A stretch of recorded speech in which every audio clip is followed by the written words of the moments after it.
Tava falando um pouquinho do computador quântico, Vamos, né? Que bora. muita gente tem dúvida, né? Primeira coisa, né? Por que tem esse nome? Vamos lá. Por que que um computador? Por conta da forma de funcionamento dele, que é realmente de princípios, que utiliza alguns princípios, premissas quânticas, Hum. como, por exemplo, superposição e também emaranhamento. São duas coisas bem complexas, na verdade. Então vamos começar falando do que é a superposição. A superposição é a seguinte: imagina um elétron. Eu sei que é difícil de imaginar um elétron, mas enfim, todo mundo já ouviu falar de um elétron. Antes que eu faça uma medida no elétron, antes que eu faça uma medida é medir mesmo com algum equipamento físico, tá? Ele se encontra no estado de superposição. O que que isso significa? É que, por exemplo, a posição, vou falar de posição. Antes que eu faça uma medida, um elétron ele tem a probabilidade de estar em várias posições, certo? Antes que eu faça uma medida. Então ele funciona como se fosse uma onda que me dá a probabilidade dele se encontrar em diversas posições. Só que a superposição, ela diz um pouquinho mais. Na verdade, um elétron ele se encontra em todas as posições Ao possíveis mesmo tempo, né? ao mesmo tempo. É isso aí. Então é uma loucura dessa. Então um elétron ele vai se encontrar, antes que eu faça uma medida, dentro de um experimento, ele vai se encontrar em todas as posições possíveis. Então tem isso, beleza? E isso, obviamente, é muito utilizado no contexto de chips de computação quântica. Por quê?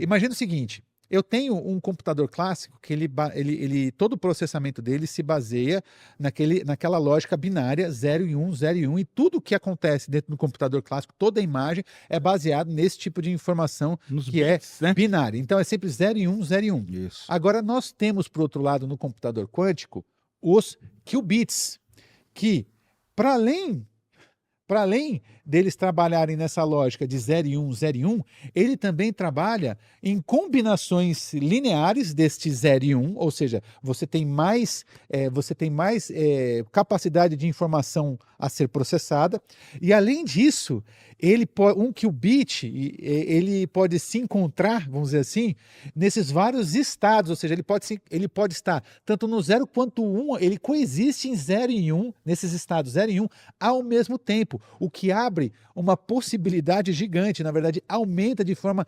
gigantesca a capacidade de processamento. Aquele exemplo do labirinto, que eu vi, inclusive, o econofísico falando uma vez numa palestra, que é o seguinte: imagina, você tem um labirinto extremamente complexo. Põe aí depois um labirinto assim, mais complexo possível. Para você ou um computador clássico um computador clássico vai fazer o quê? Para achar o caminho de um labirinto, para sair de um ponto e chegar em outro. Ele vai testar todos os caminhos possíveis até achar esse caminho, certo? Um computador quântico não, dentro dessa lógica de qubits, ele vai testar ao mesmo tempo Todos os caminhos. Todos os caminhos. Então ele vai achar o caminho muito mais rapidamente. Então, é mais ou menos essa lógica. E além dessa questão da superposição, ainda a gente tem a questão do emaranhamento, que basicamente é o seguinte: os qubits, é como se eles estivessem de mãos dadas. Eles estão dividindo informação de forma instantânea. A gente sabe que informação não pode viajar a uma velocidade maior que a da luz, só que no contexto da física quântica, isso é diferente. É uma coisa que quebra a cabeça dos cientistas. A gente diz que a física quântica ela é uma teoria que ela é não realista, não causal, ou seja, eu tenho elementos quânticos que, de alguma forma, trocam informação instantaneamente, ou seja, numa velocidade infinita. Isso quebra a relatividade de Einstein, tá? Isso quebra o que... Não, na verdade não. Na verdade, o que a gente não consegue é entender direito como funciona o espaço e tempo nesse regime da mecânica quântica. A gente ainda é um mistério. Como que é o espaço e o tempo nesse regime? Só que a gente sabe que o negócio funciona dessa forma, a gente não entende muito bem o porquê que a coisa funciona dessa forma, só que a gente utiliza para o nosso benefício, porque esses qubits, eles estão emaranhados, muitos desses qubits dentro de um computador quântico, eles vão estar emaranhados, e eles vão trocar informação de forma instantânea, o que, mais uma vez, colabora para um processamento muito mais rápido de informação. Então, Exatamente. Aí a questão da criptografia, né, Sérgio?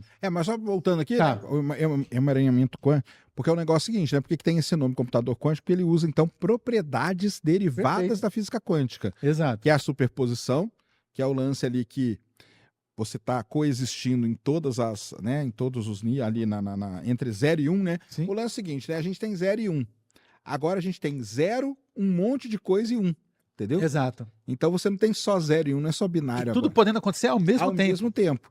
E aí o lance da física quântica é esse. Eu só sei quando eu meço. Quando eu meço, acontece um fenômeno chamado colapso da função de onda. Exato, que é um mistério também. E aí a gente tem aquele valor determinado ali. Exato. Isso é uma propriedade da física quântica que a galera da computação usa. E o emaranhamento é uma outra propriedade da física quântica também, que é o lance da, né, um feixe de luz, você divide ele em 2 pedaços, tem que ser o mesmo, a origem tem que ser a mesma. Sim. Porque muita gente, né, acha que é 2 partículas soltas, não é? Não é assim. Elas têm a mesma origem, entendeu? E aí quando você mede uma, você automaticamente tem a propriedade da outra. O Einstein odiava isso. Ele odiava, ele escreveu um artigo sobre famosíssimo, isso. Né, que é o EPR, né? O paradoxo do EPR. Ficou conhecido como paradoxo do EPR porque não foi ele colocou outros 2 na jogada, para ele não ficar sozinho. O Einstein, Podolsky e o Rose. E o Rose, que é muito amigo do Einstein, principalmente no buraco de minhoca. Exato. Mas ele meteu esses 2 lá para não ficar... Para não ficar tão sozinho, porque o que acontece?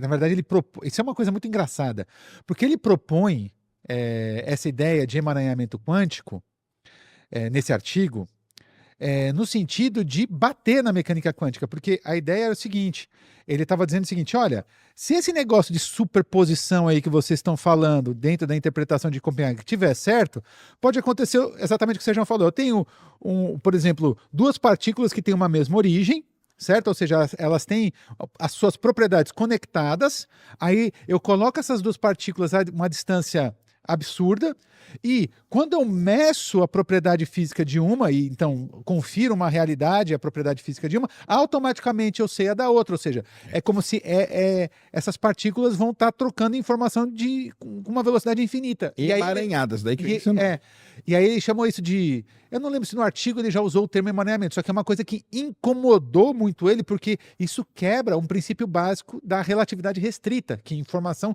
não pode viajar a uma velocidade maior que a da luz. E aí isso ficou aposentado. Então, tipo, ele publicou isso, ninguém conseguiu responder, até que na década de 50... teve uma pesquisadora chinesa trabalhando, agora não lembro em que universidade, não lembro o nome dela também, trabalhando numa universidade lá nos Estados Unidos. Ela acabou descobrindo o emaranhamento, que realmente isso existe, algo que o Einstein dizia que era impossível existir. Ela acabou descobrindo que de fato existia, só que ela não percebeu. Só foi ainda na década de 50 que o John Wheeler leu o trabalho, teve contato com o trabalho e falou: isso aqui que ela acabou de observar aqui, isso aqui é um emaranhamento quântico lá do artigo do Einstein da década de 30. Então, é o que a gente chega e diz, né? Que o Einstein estava sempre certo, mesmo quando ele estava errado. Mesmo quando ele estava errado. Exatamente. Então, tipo, porque ele dizia que a mecânica quântica estava errada e ele colocou isso como exemplo para mostrar que estava errada. No fim das contas, descobriram aquilo que ele estava prevendo. Então, de alguma forma, ele estava certo, porque ele que previu, só que ele previu para querer dizer que estava errado. Enfim, no fim das contas, estava todo mundo certo. Então, essa briga aí, treta do Einstein com a galera da quântica fica muito clara no filme Oppenheimer, né? Fica. Eles não se dão por causa disso. E o emaranhamento quântico, agora, há 2 anos atrás, ganhou o prêmio Nobel. Ganhou o prêmio Nobel, exatamente. Porque os caras conseguiram, porque tudo isso só tinha teoricamente. Agora eles fizeram o experimento, né, que mostrou que realmente, né? E aí é importante você falar até, Sérgio, porque é o seguinte, esse prêmio Nobel não foi por conta de um experimento, na verdade um prêmio Nobel que aconteceu por conta de experimentos que já vinham rodando desde a década de 80. Então, tipo, o processo científico ele é muito complexo. E ele leva tempo, cara. A ciência, né, você não tem um negócio do dia para a noite, cara, infelizmente. E isso é importante dizer, porque tem muita gente falando, né? Você vê nas redes sociais, muita gente colocando, não, prêmio Nobel para a professora Tatiane. Não vai ganhar o prêmio Nobel por hora, pelo menos por agora. Não vai, é um negócio. Isso é um processo de muito tempo, que vai ainda. E a ciência funciona dessa forma. Então, você vê, os caras que descobriram isso lá na década de 80, 90, 1985, que eles começaram a trabalhar com essa coisa do emaranhamento quântico, realmente foram confirmando isso cada vez mais, confirmaram outras coisas enigmáticas, né, como aquela desigualdade de Bell. Que é uma coisa extremamente complexa, que, na verdade, confirma que o Einstein ele dizia que deveria existir algum tipo de elemento a mais dentro da mecânica quântica. Ele achava que a mecânica quântica era uma teoria que estava incompleta e que devia existir algum elemento a mais dentro da mecânica quântica que, no fim das contas, essa desigualdade de Bell propôs uma lógica de raciocínio que mostrava que, dependendo de alguns parâmetros, esse tal elemento a mais, que eu esqueci como que o Einstein chamava isso, de não sei o que, fantasmagórico, isso ele tinha isso, uma partícula, né? Partícula fantasma, um negócio assim. Esse elemento a mais, dependendo dos parâmetros ali, pode ou não existir. Aí os caras conseguiram, e isso está diretamente relacionado também ao emaranhamento quântico, os caras conseguiram mostrar que, de fato, o Einstein estava errado e que a mecânica quântica é isso aí mesmo. E se a gente não entende bem, é problema nosso. Mas ela funciona desse jeito e pronto. Então, a computação quântica ela usa essas duas grandes propriedades aí. E isso ajuda muito no quê? No processamento de dados, né? Nossa! Isso torna o processamento de dados mais rápido. Sim. Então, coisa que um computador leva dias para fazer, no computador quântico, por conta dessas propriedades adaptadas para a computação, você faz tudo muito mais rápido, né? É absurdo, né? É absurdo. O que gera grandes riscos. Que está relacionado à questão da criptografia. Hoje já existem, né, várias empresas e bancos que eles já têm o setor de computação quântica para justamente estudar e entrar em contato com empresas que trabalham com isso, porque eles precisam de um tipo de criptografia que consiga se proteger do processamento quântico. Porque já existem protocolos, já existem códigos. Na verdade, já existem códigos que são capazes de quebrar uma criptografia clássica. Criptografia, para quem não sabe, é aquela coisa. Você mandou um e-mail do seu e-mail para um outro e-mail e essa informação não é interceptada por conta da criptografia clássica.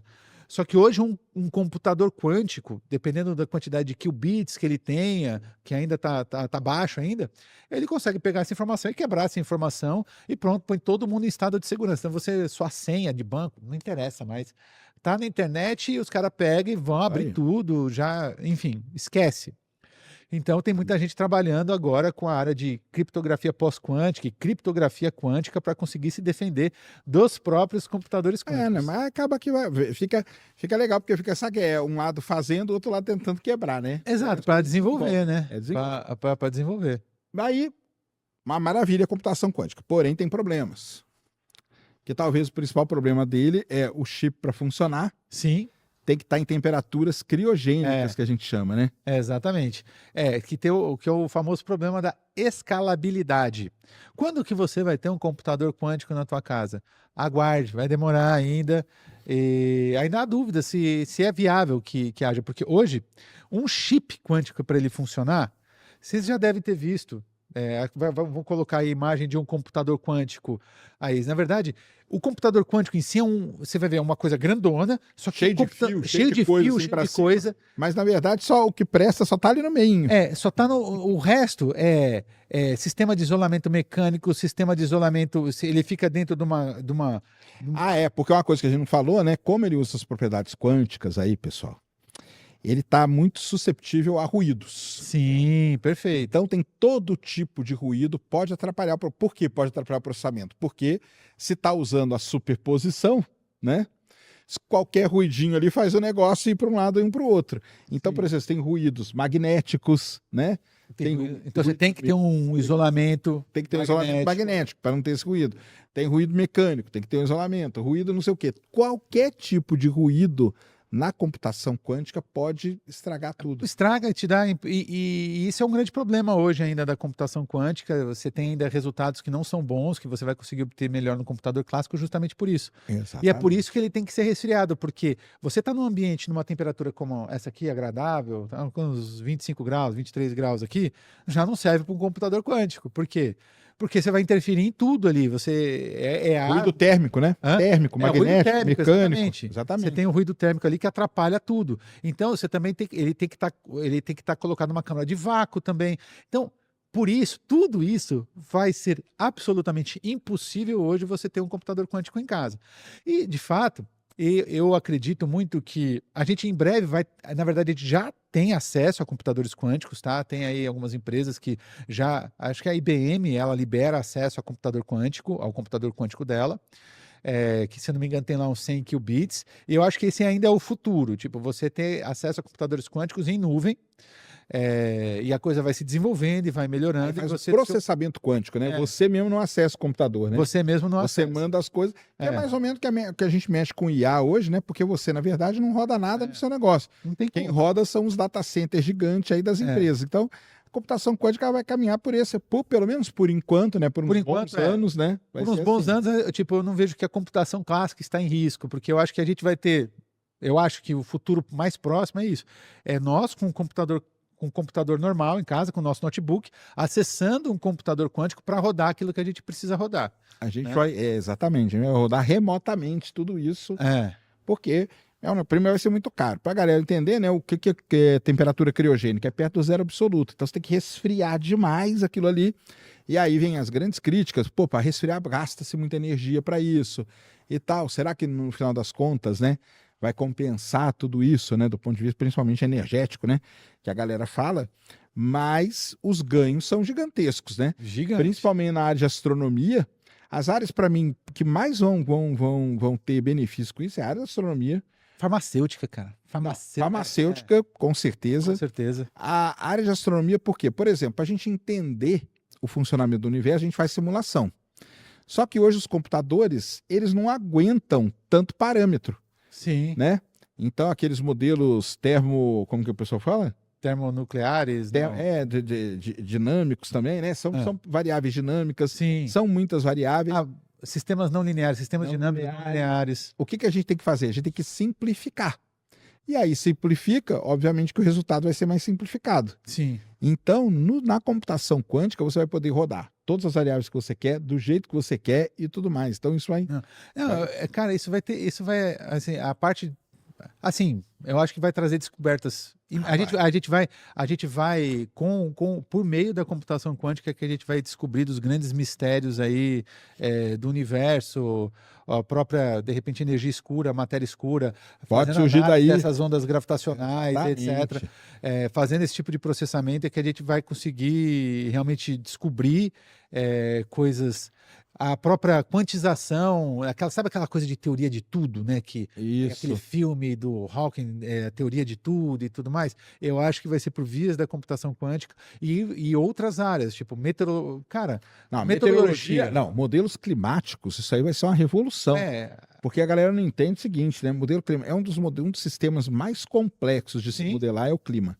São muitas variáveis e são variáveis dinâmicas também, que elas estão mudando o tempo todo. O tempo inteiro. Então o pessoal simplifica, só que aí simplifica, acontece o quê? Você xinga, eu brinco que você xinga a mocinha do tempo. Mas ela não tem culpa. Porque o modelo que rodou lá, para ela poder fazer aquilo, é um modelo simplificado. Por quê? Porque o computador hoje não consegue. Então, na computação quântica, você vai poder colocar tudo, e aí tem um negócio. Como ele tem uma velocidade de processamento muito grande, você vai conseguir fazer previsão do tempo mais precisa e muito mais rápida. Né? Com certeza. Então, hoje, quando a computação quântica vier aí, por exemplo, nós vamos poder ter uma previsão muito precisa de coisa para um mês. Perfeito, exatamente. Isso é muito legal, por exemplo, para evitar desastres climáticos que acontecem por aí, de chuva, inundação e tudo mais, entendeu? Exato, porque tem algumas coisas que, principalmente previsão do tempo, né, que além da gente não ter capacidade de processar, mesmo o computador clássico, ele não tem a capacidade de entender a correlação de alguns parâmetros ali. Então tem coisas que estão correlacionadas ali que podem mudar tudo. a gente está falando de uma coisa que é extremamente, como eu falei, é um sistema complexo, não linear, que depende muito das condições iniciais, ou seja, sabe aquela brincadeirinha do bater asas da borboleta e muda tudo completamente? Sistema caótico, né? Que a gente fala sistema caótico. né? Toda a dinâmica futura muda, tipo, com uma pequena mudança na condição inicial, tudo muda. Vai se propagando ao longo do tempo, quântica, né? Exato. A computação quântica, ela pode ser capaz de fazer previsões, na verdade, de perceber essas pequenas nuances que hoje um computador clássico não é capaz de perceber, né? É isso mesmo. Vai poder lidar com esses sistemas, esses modelos muito mais complexos. Então, o ganho, assim, vai ser gigantesco. E é legal da gente falar, né, que o Brasil tá bem na computação quântica, né? A gente temos um computador quântico que está no CBPF, que é o Centro Brasileiro de Pesquisas Físicas. Agora eu não lembro mas tem mais de 10 qubits. E também temos um computador quântico que fica na Unicamp. Não, o econofísico visitou os dois, até eles deram para ele um chipzinho quântico, onde ele vai, ele apresenta ali o chipzinho quântico e tal. É bem interessante. E, então, isso é uma coisa muito boa. Na verdade, vem surgindo investimentos, principalmente no estado de São Paulo, aí junto à FAPESP, nesse sentido, não só para a computação quântica, mas também para tecnologias quânticas, porque sensores quânticos também é uma coisa sensacional. Vai ter que ter os sensores, vai ter que programar, então vai ter os algoritmos quânticos e tudo mais. Algoritmos quânticos e tudo mais. E por que tudo isso vai ser importante? Porque se essa galera aí, nesse momento, conseguir desenvolver muito bem, isso acelera o processo para, quem sabe, um dia você ter um computador quântico em casa, entendeu? Sim. O que você vai fazer com isso? Não sei, porque quando surgiu o computador também, ninguém nem sabia o que ia fazer com o computador, né? Perfeito. O pessoal usava o computador como máquina de escrever, porque era vamos dizer assim, o paralelo mais próximo, né? Era uma máquina de escrever. Por isso não é à toa que os primeiros programas, editores de texto, ganharam tanto popularidade, porque a galera usava o computador como máquina de escrever. Porque eu vou fazer o que com o computador? Cara, ninguém sabia, mas tinha. Tinha muito. Aí o pessoal começou a fazer programa, aí viu que dava para usar para fazer tabela, dava para usar para fazer não sei o quê, e aí foi. Então, por exemplo, você pode perguntar aí pra gente, tá, mas eu vou fazer o que com o computador quântico? Não sei, cara. Mas você vai fazer alguma coisa, você pode ter certeza. Isso é legal, porque... Jogar, você pode ter certeza, vai ter jogado. Os personagens vão sair da tua tela com o computador quântico, cara. Mas é sempre assim, quando surge uma nova tecnologia, isso é legal da gente falar, porque o pessoal critica muito a universidade, né? Sim. Aí critica e fala que não sei o quê, não sei o quê. Mas se você não tem esse ambiente para você testar as coisas, para você desenvolver a coisa, você nunca vai ter isso na sua casa. Nunca vai ter. Quando surgiu o computador, lá, os computadores tomavam conta de uma sala e tal, não sei o quê. Óbvio, igual o computador quântico, hoje você olha para aquele negócio, é um monstro. Você fala para aquilo, eu não vou ter isso em casa jamais. Né? Primeiro que ele parece um lustre, né? Sim. Você no teto. É bonito até. Né? Ele parece um lustre, assim. Mas os primeiros computadores, se vocês olharem eles, era o tamanho de uma sala. Aí você ia olhar para aquilo, cara, eu nunca vou ter um negócio desse em minha casa. Só que a galera foi desenvolvendo, empresas começaram a entrar nesse meio, empresas com muita grana, as universidades começaram, hoje você está com o computador aqui, ó, no seu bolso. Pois é. Entendeu? E vamos deixar claro, hoje você tem um computador no seu bolso que tem uma capacidade de processamento muito maior do que os primeiros computadores lá na década de 40. Mas não tem nem comparação, assim, a capacidade de processamento, tá? E aqueles computadores, os primeiros, eles eram usados exclusivamente para trabalhos científicos. Ó, a mesma coisa que modelo climático, modelos físicos, modelo de tudo. A computação quântica, é legal da gente estar vivendo este mesmo momento novamente, né? É um paralelo muito bom, porque... Então tá passando por isso, né? Você olha para aquele negócio e fala, cara, eu vou ter um trambolho desse em casa, o que eu vou fazer com isso? Não sei. Mas você vai fazer, você pode ter certeza que alguma coisa você vai fazer. Pois é, e aí...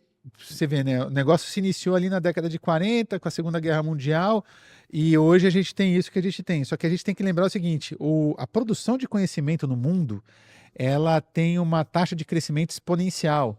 Então a tendência é que em bem menos tempo, a gente está falando da década de 40, estamos falando, portanto, de 80 anos, né? Intervalo de 70, 80 anos aí para a gente ter esses celulares, esses computadores absurdos para uso. Então, agora, a gente está falando de uma tecnologia emergente aí, que é a tecnologia quântica, essas tecnologias quânticas, computadores quânticos, e isso certamente vai estar em uso Acho que muito mais rapidamente. A gente não vai precisar esperar outros 80 anos. Claro. A curva, né? A curva nossa agora é um negócio assim, ó, exatamente. De pé. Então, antes do negócio para sair para ir para sua casa demorava décadas. Hoje, exatamente. Né, a curva empinou aqui, ó. Eu acredito